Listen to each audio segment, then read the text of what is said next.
Hi everyone, welcome to the Netra Manu vlog. ಇದು Malnad special ಕಳಲೆ ಕುಡಿಯಿಂದ ಮಾಡಿರುವಂಥ ಸಾಂಬಾರ್. ಇದು ರೊಟ್ಟಿಗೆ, ಅನ್ನಕ್ಕೆ, ಚಪಾತಿಗೆ ತುಂಬಾನೇ ಚೆನ್ನಾಗಿರುತ್ತೆ. ಈ ಹಾಸನ್ ಮತ್ತೆ ಚಿಕ್ಕಮಂಗ್ಳೂರ್ ಕಡೆ ಮಾಡೋವಂಥದ್ದು ಇದು. ಅಂದ್ರೆ ಕಳಲೆ ಕುಡಿನ ನಾವು ನೀರಲ್ಲಿ ನೆನೆಸಿ ಒಂದು 3 ದಿನ ಆಮೇಲೆ ಉಪ್ಪು ನೀರನ್ನ ಕಾಯಿಸ್ಬಿಟ್ಟು ಅದರಲ್ಲಿ ಇಡೋದ್ರಿಂದ ನಿಮಗೆ ಒಂದು ವರ್ಷ ತನಕ ಇಟ್ಕೋಬಹುದು. ಬಟ್ ನಾನು 1 ಮಂತ್ ತನಕ ಇಟ್ಕೊಂಡಿದ್ದೆ. ಆ ಉಪ್ಪು ನೀರಿಂದ ಆಚೆ ತಕ್ಕೊಂಡಿದೀನಿ. ಒಂದು 3 ಆಗೋಷ್ಟು ಕುಡಿನ ತಗೊಂಡಿದೀನಿ ಕಳ್ಳೆದು. 1 ಕಪ್ ಆಗೋಷ್ಟು ಕಾಯಿ ತುರಿ, ಒಂದು ಅರ್ಧ ಬೌಲ್ ಆಗೋಷ್ಟು ಕಡಲೆಕಾಳು ನೆನೆಸಿರುವಂಥದ್ದು, ಹಾಗೆ 1 ಈರುಳ್ಳಿ ಕಟ್ ಮಾಡಿ ಇಟ್ಕೊಂಡಿರುವಂಥದ್ದು, ಹಾಗೆ 1 ಸ್ಪೂನ್ ಆಗೋಷ್ಟು ಗಸಗಸೆನ ತಗೊಂಡಿದೀನಿ, ಹಾಗೆ ಒಂದು 4-5 ಬೆಳ್ಳುಳ್ಳಿ, 1 ಇಂಚ್ ಆಗೋಷ್ಟು ಶುಂಠಿ, ಒಂದು ಸ್ವಲ್ಪ ಕರಿಬೇವು ತಗೊಂಡಿದೀನಿ, ಹಾಗೆ 1-2 ಲವಂಗ ತಗೊಂಡಿದೀನಿ, 1 ಇಂಚ್ ಆಗೋಷ್ಟು ಚಕ್ಕೆನ ತಗೊಂಡಿದೀನಿ ನಾನು, 1 ಸ್ಪೂನ್ ಆಗೋಷ್ಟು ಹುರಿಗಡ್ಲೆ, 1 ಸ್ಪೂನ್ ಆಗೋಷ್ಟು ಅಚ್ಕಾರದ ಪುಡಿ, 1 ಸ್ಪೂನ್ ಆಗೋಷ್ಟು ಮನೇಲೆ ಮಾಡಿರುವಂಥ ಸಾಂಬಾರ್ ಪುಡಿ, ಹಾಗೆ ಒಂದು ಸ್ವಲ್ಪ ಹುಣಸೆ ಹಣ್ಣು, ಮತ್ತೆ ಸ್ವಲ್ಪ ಎಣ್ಣೆ ಮತ್ತೆ ಸಾಸಿವೆ ತಗೊಂಡಿದ್ದೀನಿ. ಇದೆಲ್ಲ ಇವಾಗ ಮಸಾಲ ಎಲ್ಲ ಮಾಡ್ಕೊಳ್ಳೋದಕ್ಕೆ ಫಸ್ಟ್ ನಾನು ಇವಾಗ ಈ ಕುಡಿನ ನಾವಿವಾಗ ಚಿಕ್ಕದಾಗಿ ಅದನ್ನ ಕೆಚ್ಕೋಬೇಕು. ಅಂದ್ರೆ ನೋಡಿ, ನಾನು ತೋರಿಸ್ತೀನಿ ನಿಮ್ಗೆ. ಈ ತರ ಸಣ್ಣದಾಗಿ ಈ ತರ ಕಟ್ ಮಾಡ್ಕೋಬೇಕು. ಅಂದ್ರೆ ಫುಲ್ ಕಟ್ ಮಾಡೋದಲ್ಲ, ಸ್ವಲ್ಪ ನಾವೀಗ ಎಣ್ಗಾಯಿ ಪಲ್ಯಕ್ಕೆ ಹೇಗೆ ಕಟ್ ಮಾಡ್ತೀವೋ ಅದೇ ತರನೇ, ಬಟ್ ಇದು ಫುಲ್ ಸಣ್ಣದಾಗಿ ಕಟ್ ಮಾಡ್ಬೇಕು. ಒಂದೊಂದು ಎಳೆ ತರ ಬರ್ಬೇಕು. ಆ ಮಸಾಲ ಎಲ್ಲ ಆ ಕುಡಿ ಒಳಗಡೆ ಸೇರೋ ತರ ಮಾಡ್ಬೇಕಂತ. ನೋಡಿ, ಈ ತರ ಕುಕ್ಕೋದು ಅಂತ ಹೇಳ್ತಾರೆ. ಈ ತರ ಕುಕ್ಕೋಬೇಕು. ನೋಡಿ, ಈ ತರ ಕುಡಿನ ಸಣ್ಣದಾಗಿ ಕುಕ್ಕೋಬೇಕು, ಈ ತರ ಚಿಕ್ಕದಾಗಿ. ನೋಡಿ, ಇದ್ರೊಳಗಡೆ ಮಸಾಲೆ ತುಂಬಿದಾಗ, ಅಂದ್ರೆ ಅದು ಹಿಡ್ಕೊಂಡಾಗ ತುಂಬಾ ಟೇಸ್ಟಿಯಾಗಿ ಆಗುತ್ತೆ ಅಂತ, ತುಂಬಾ ಚೆನ್ನಾಗಿರುತ್ತೆ.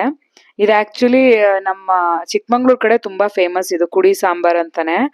ಸಖತ್ ಫೇಮಸ್. ನನ್ನ ಹಸ್ಬೆಂಡ್ಗಂತೂ ತುಂಬಾನೇ ಇಷ್ಟ. ಅದಕ್ಕೆ ನಾನು ಇದನ್ನ ಇಟ್ಕೊಂಡಿದ್ದೆ ಇಷ್ಟು ದಿನಗಟ್ಲೆ.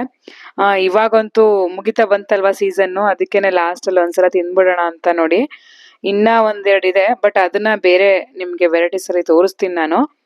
ನೋಡಿ, ಎಷ್ಟು ಸಣ್ಣದಾಗಿ ಕಟ್ ಮಾಡ್ಕೊಂಡಿದೀನಿ ನೋಡಿ ಅಲ್ವಾ. ತುಂಬಾನೇ ಸಣ್ಣದಾಗಿ ನಾನು ಇದನ್ನ ಕೆಚ್ಕೊಂಡಿದೀನಿ ನೋಡಿ. ಈ ತರ ಕುಕ್ಕೋಬೇಕು. ಕುಕ್ಕೊಳ್ಳೋದ್ರಿಂದ ನಿಮ್ಗೆ ಚೆನ್ನಾಗಿ ಬರುತ್ತೆ ಅಂತ. ಅದನ್ನ ಇವಾಗ ಒಂದು ಕುಕ್ಕರ್ಗೆ ನಾನು 1-2 ಲೋಟ ಆಗೋಷ್ಟು ನೀರ್ನ ಹಾಕೊಂಡು ಸ್ವಲ್ಪ ಉಪ್ಪನ್ನ ಹಾಕೋತಾ ಇದೀನಿ. ಅದೆಲ್ಲ ಹಿಡ್ಕೊಳ್ಬೇಕಲ್ವಾ ಕಳಲೆಗೆ ಉಪ್ಪು, ಅದಕ್ಕೇನೆ. ಹಾಗೆ ಕಳಲೆ ಕೂಡ ಬೇಯಲಿಕ್ಕೆ ಹಾಕೊಂತ ಇದೀನಿ ನೋಡಿ. ಇದು ಒಂದು 3 ವಿಷಲ್ ಆಗೋಷ್ಟು ಕೂಗಿಸ್ಕೊಂಡ್ರೆ ಸಾಕು. ನಾನು ಮತ್ತೆ ಸ್ವಲ್ಪ ನೀರ್ ಕಮ್ಮಿ ಆಗಿತ್ತು ಅಂತ ಹಾಕ್ತೆ. ನಾನು ನೀರ್ನ ಹಾಕೊಂಡಿದೀನಿ ಇವಾಗ ನಾನು ಲಿಂಟ್ನ ಮುಚ್ಬಿಟ್ಟು 3 ವಿಷಲ್ನ ಹೊಡ್ಸ್ಕೊಂತೀನಿ. 3 ವಿಷಲ್ ಹೊಡೆದ್ರೆ ಸಾಕಿದು. ಅಂದ್ರೆ ತುಂಬಾ ಆದ್ರೂ ನಿಮ್ಗೆ ಬೆಂದೋದಂಗ ಆಗ್ಬಿಡುತ್ತೆ, ಮೆತ್ತಗಾಗಿ ಹೋಗುತ್ತೆ. ಅದಕ್ಕೇನೆ ಅಷ್ಟೊತ್ತಿಗೆ ನಾನು ಇವಾಗ ಮಸಾಲ ರುಬ್ಕೊಳ್ಳೋದಕ್ಕೇನೆ ಅದು 3 ವಿಷಲ್ ಆಗೋಷ್ಟೊತ್ತಿಗೆ ನಾನು ಇವಾಗ ಮಸಾಲ ರುಬ್ಬೋದಕ್ಕೆ ಒಂದು ಪ್ಯಾನ್ನ ಇಡ್ತಾ ಇದ್ದೀನಿ. ಆ ಪ್ಯಾನ್ಗೆ ಎಣ್ಣೆ ಹಾಕೊಂತ ಇದ್ದೀನಿ. 1 ಸ್ಪೂನ್ ಆಗೋಷ್ಟು ಎಣ್ಣೆ ಹಾಕೊಂಡು ಅದಕ್ಕೆ ನಾನು ಇವಾಗ ಈರುಳ್ಳಿನ ಹಾಕೊಂತ ಇದ್ದೀನಿ. 1 ಈರುಳ್ಳಿ ಕಟ್ ಮಾಡಿ ಇಟ್ಕೊಂಡಿರೋಂಥದ್ದು. ಇದನ್ನ ಚೆನ್ನಾಗಿ ಸ್ವಲ್ಪ ಫ್ರೈ ಮಾಡ್ಕೊತೀನಿ. ಚೆನ್ನಾಗಿ ಫ್ರೈ ಮಾಡ್ಕೊಂತ ಇದು ಟ್ರಾನ್ಸ್ಪರೆಂಟ್ ಆಗೋಷ್ಟು ನಾನು ಇವಾಗ ಫ್ರೈ ಮಾಡ್ಕೊಂತ ಇದ್ದೀನಿ. ಇದಕ್ಕೆ ಇವಾಗ 1-2 ಬೆಳ್ಳುಳ್ಳಿನ ಹಾಕೊಂಡಿದೀನಿ. ಇದನ್ನು ಕೂಡ ಸ್ವಲ್ಪ ಫ್ರೈ ಮಾಡ್ಕೊಂತ ಇದ್ದೀನಿ. ಹಾಗೆ 2 ಲವಂಗ ಮತ್ತೆ 1 ಇಂಚ್ ಆಗೋಷ್ಟು ಚಕ್ಕೆ, ಒಂದು ಸ್ವಲ್ಪ ಕರಿಬೇವು ಇತ್ತಲ್ವಾ, ಅದನ್ನು ಕೂಡ ಹಾಕೊಂಡು ಹುರಿಗಡ್ಲೆ ಕೂಡ ಹಾಕೊಳ್ತಾ ಇದ್ದೀನಿ. ಅದನ್ನೆಲ್ಲ ಹಾಕೊಂಡು ಚೆನ್ನಾಗಿ ಫ್ರೈ ಮಾಡ್ಕೋಬೇಕು. ಸ್ವಲ್ಪ ಶುಂಠಿ ತಗೊಂಡಿದ್ವಲ್ಲ 1 ಇಂಚ್ ಆಗೋಷ್ಟು, ಅದನ್ನು ಹಾಕೊಂಡು ಚೆನ್ನಾಗಿ ಫ್ರೈ ಮಾಡ್ಕೊತಿದ್ದೀನಿ. ನೋಡಿ, ಈ ತರ ಫುಲ್ ಫ್ರೈ ಮಾಡ್ಕೋತಾ ಇದಕ್ಕೆ ಇವಾಗ 1 ಸ್ಪೂನ್ ಆಗೋಷ್ಟು ಗಸಗಸೆನ ಹಾಕೊಂತ ಇದ್ದೀನಿ. ಇದನ್ನು ಕೂಡ ಚೆನ್ನಾಗಿ ಮಿಕ್ಸ್ ಮಾಡ್ಕೊಂಡು ಫ್ರೈ ಮಾಡ್ಕೊಂಡ್ರೆ, ಹಾಗೆ ಮನೇಲೆ ಮಾಡಿರುವಂತ ಸಾಂಬಾರ್ ಪುಡಿನ ಹಾಕೊಂತ ಇದ್ದೀನಿ. 1 ದೊಡ್ಡ ಸ್ಪೂನ್ ಅಲ್ಲಿ ಹಾಕೊಂತ ಇರೋದು ನಾನು. ಹಾಗೆ 1 ಸ್ಪೂನ್ ಆಗೋಷ್ಟು ಅಚ್ಕಾರದ ಪುಡಿನ ಹಾಕೊಂತ ಇದ್ದೀನಿ. ಅದು ಕೂಡ 1 ದೊಡ್ಡ ಸ್ಪೂನ್ ಅಲ್ಲಿ ಹಾಕೊಂತ ಇದ್ದೀನಿ. ಅದನ್ನ ಚೆನ್ನಾಗಿ ಮಿಕ್ಸ್ ಮಾಡ್ಕೊಂಡು ಇವಾಗ ನಾನು ಗ್ಯಾಸ್ನ ಆಫ್ ಮಾಡ್ಕೊಂಡೆ. ಈಗ ನಾನು ಕಾಯಿ ತುರಿನ ಹಾಕೊಂತ ಇದ್ದೀನಿ. ಗ್ಯಾಸ್ನ ಆಫ್ ಮಾಡ್ಕೊಂಡು ನಾನು ಕಾಯಿ ತುರಿನ ಹಾಕೊಂತ ಇದ್ದೀನಿ, ಯಾಕಂದ್ರೆ ಬಿಸಿ ಇರುತ್ತಲ್ವಾ, ಸೊ ಅಷ್ಟೇ ಸಾಕಾಗುತ್ತೆ. ಅದನ್ನ ಚೆನ್ನಾಗಿ ಫ್ರೈ ಮಾಡ್ಕೊಂಡು ಮಿಕ್ಸ್ ಮಾಡ್ಕೊತ ಇದ್ದೀನಿ. ಹಾಗೆ ಲಾಸ್ಟ್ ಅಲ್ಲಿ ನಾನು ಇವಾಗ ಹುಣಸೆ ಹಣ್ಣನ್ನ ಹಾಕೊಂತ ಇದ್ದೀನಿ. ಹುಣಸೆ ಹಣ್ಣು ನೀವು ತುಂಬಾ ಹಾಕೊಳ್ಳೋದೇನು ಬೇಡ, ಸ್ವಲ್ಪ ಈ ತರ ನೋಡಿ ಇಷ್ಟು ಹಾಕೊಂಡ್ರೆ ಸಾಕು. ಇದನ್ನ ಚೆನ್ನಾಗಿ ಮಿಕ್ಸ್ ಮಾಡ್ಕೊಂಡು ಇವಾಗ ಇದನ್ನ ಮಸಾಲಾನ ನಾನಿವಾಗ ರುಬ್ಕೊಂತೀನಿ. ಫುಲ್ ಫೈನ್ ಆಗಿ ರುಬ್ಕೋಬೇಕು ಇದನ್ನ. ಒಂಥರ ಸಾಗೋಗ್ ರುಬ್ತೀವಲ್ಲ ಆ ತರ ರುಬ್ಬೇಕು ಇದನ್ನ. ತುಂಬಾನೇ ಚೆನ್ನಾಗಾಗುತ್ತೆ ನೋಡಿ. ಅಷ್ಟೊತ್ತಿಗೆ ನನ್ಗೆ ಇಲ್ಲಿ ಕಡಲೆ ಕೂಡ ಬೆಂದಾಗೋಗಿತ್ತು ನೋಡಿ. ಕುಡಿ ಎಷ್ಟು ಚೆನ್ನಾಗಿ ಬೆಂದಿದೆ ನೋಡಿ. ಈ ತರ ಬರ್ಬೇಕು ನೋಡಿ, ಎಳೆ ಎಳೆಯಾಗಿ ಎಷ್ಟು ಚೆನ್ನಾಗಿ ಒಳಗಡೆ ಎಲ್ಲ ಬೆಂದಿರುತ್ತೆ. ಇವಾಗ ಉಪ್ಪೆಲ್ಲ ಹಿಡ್ದಿರುತ್ತಲ್ವಾ, ತುಂಬಾ ಚೆನ್ನಾಗಾಗಿರುತ್ತೆ ನೋಡಿ. ಈ ತರ ಬೆಂದಿರ್ಬೇಕು ನೋಡಿ. ನೋಡಿ ಎಷ್ಟು ಚೆನ್ನಾಗಿದೆ ಅಲ್ವಾ. ಕಟ್ ಮಾಡಿರೋದು ಕೂಡ ನೋಡಿ ಹೇಗಿದೆ ಅಂತ. ಅದನ್ನ ಇವಾಗ ನೀರನ್ನ ಸಪ್ರೇಟ್ ಮಾಡ್ಕೊಂಡಿದೀನಿ. ಆ ನೀರ್ನ ಯೂಸ್ ಮಾಡಲ್ಲ, ಕುಡಿ ಮಾತ್ರ ಯೂಸ್ ಮಾಡ್ತೀನಿ, ಬೇಯಿಸ್ಕೊಂಡಿರೋಂಥದ್ದು. ಇವಾಗ ಒಂದು ಕುಕ್ಕರ್ಗೆ ನಾನು ಎಣ್ಣೆನ ಹಾಕೊಂಡಿದೀನಿ, ಹಾಗೆ ಸಾಸಿವೆನ ಹಾಕೊಂತಾ ಇದ್ದೀನಿ. ಯೂಶಲಿ ನಾವು ಹೇಗೆ ಒಗ್ಗರಣೆ ಹಾಕ್ತೀವಿ ಅದೇ ತರನೇ. ಹಾಗೆ ನಾನು ಕರ್ಬೇವನ್ನ ಹಾಕೊಂತಾ ಇದ್ದೀನಿ. ಅದಕ್ಕೆ ನಾನು ಕಡಲೆಕಾಳನ್ನ ಹಾಕೊಂತಾ ಇದ್ದೀನಿ, ನೆನೆಸಿರೋಂಥ ಕಡಲೆಕಾಳು. ಇದು ತುಂಬಾ ಟೇಸ್ಟ್ ಆಗುತ್ತೆ. ನೀವು ಕಡಲೆಕಾಳು ಹಾಕೋದ್ರಿಂದ ಕಡಲೆ ಪಲ್ಯ ತುಂಬಾ ಟೇಸ್ಟಿಯಾಗಿ ಬರುತ್ತೆ ಅಂತ. ಹೆಸರು ಕಾಳು ಕೂಡ ಹಾಕೋಬಹುದು, ಬಟ್ ಇದಕ್ಕೆ ಕಡಲೆಕಾಳೆ ತುಂಬಾ ಚೆನ್ನಾಗಾಗುತ್ತೆ. ಹಾಗೆ ನೋಡಿ ನಾನು ಕಡಲೆ ಹಾಕೊಂತಾ ಇದೀನಿ, ಕುಡಿ ಬೇಯಿಸಿಟ್ಕೊಂಡಿರುವಂತ ಕುಡಿನ ನಾನು ಹಾಕೊಂಡಿದೀನಿ.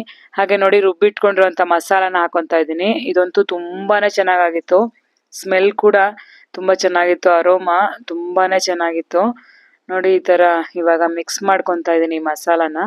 ಚೆನ್ನಾಗಿ ಮಿಕ್ಸ್ ಮಾಡ್ಕೋಬೇಕು, ತುಂಬಾ ಟೇಸ್ಟಿಯಾಗಿ ಬರುತ್ತೆ ಇದಂತೂ ನೋಡಿ. ನಾನು ಇವಾಗ ಜಾರ್ನ ತೊಳೆದಿರೋಂಥ ನೀರನ್ನ ಕೂಡ ಅದಕ್ಕೆ ಹಾಕೊಂತಾ ಇದ್ದೀನಿ. ಚೆನ್ನಾಗಿ ಮಿಕ್ಸ್ ಮಾಡಿಬಿಟ್ಟು ಈ ತರ ಚೆನ್ನಾಗಿ ಮಿಕ್ಸ್ ಮಾಡಿಕೊಂಡು ಸ್ವಲ್ಪ ಹೊತ್ತು ಹಾಗೆ ಕುದಿಸ್ಕೊಳ್ಳೋಣ. ಅದಾದ ನಂತರ ರುಚಿಗೆ ತಕ್ಕಷ್ಟು ಉಪ್ಪನ್ನ ಹಾಕೊಂತಾ ಇದ್ದೀನಿ.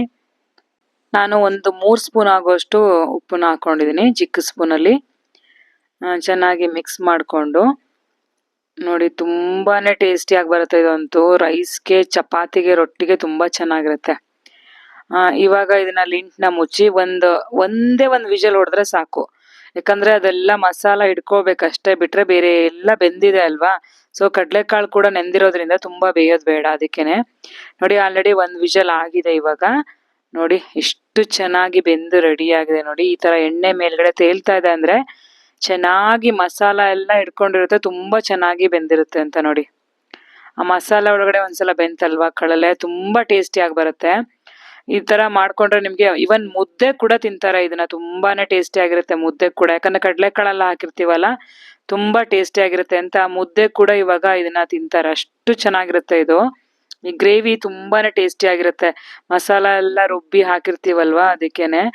ನೋಡಿ ಎಷ್ಟು ಚೆನ್ನಾಗಿದೆ ಅಂತ. ತುಂಬಾ ಟೇಸ್ಟಿ ಆಗಿರುವಂತಹ ಮಲೆನಾಡಿನ ಸ್ಪೆಷಲ್ ಕಳಲೆ ಕುಡಿಯಿಂದ ಮಾಡಿರುವಂತಹ ಸಾಂಬಾರ್ ಇದು. ಕುಡಿ ಸಾಂಬಾರ್ ಅಂತಾನೆ ಹೇಳ್ತಾರೆ. ರೆಡಿ ಆಗಿದೆ ಕಳಲೆ ಕುಡಿ ಸಾಂಬಾರು. ನೋಡಿ ಈ ಕಳಲೆನ ಸ್ಟೋರೇಜ್ ಮಾಡಿ ಇಟ್ಕೊಂಡಿದ್ದು ನಾನು ಉಪ್ಪು ನೀರನ್ನ ಕಾಯಿಸ್ಬಿಟ್ಟು ಆ ನೀರು ಆರಿದ ನಂತರ ಅದಕ್ಕೆ ಹಾಕಿಟ್ಕೊಂಡಿದ್ದೆ. ನೀವು ಯಾವಾಗ ಬೇಕಾದ್ರೂ ಅದನ್ನ ಎತ್ಕೊಂಡು ಮಾಡ್ಕೋಬಹುದು. ಕಳಲೆನ 1 ವರ್ಷದ ಕೂಡ ಇಡ್ಬೋದು, ಅಷ್ಟು ಚೆನ್ನಾಗಿರುತ್ತೆ ಕಳಲೆ. ಸೊ ನಾನು ಇವಾಗ ಈ ವಿಡಿಯೋನ ಇಲ್ಲಿಗೆ ಮುಗಿಸ್ತಾ ಇದ್ದೀನಿ. ಈ ವಿಡಿಯೋ ಏನಾದರೂ ನಿಮಗೆ ಇಷ್ಟ ಆಗಿದ್ರೆ ಪ್ಲೀಸ್ ಲೈಕ್ ಮಾಡಿ, ಶೇರ್ ಮಾಡಿ, ಸಬ್ಸ್ಕ್ರೈಬ್ ಮಾಡೋದನ್ನ ಮಾತ್ರ ಮರಿಬೇಡಿ. Thank you all. Thank you.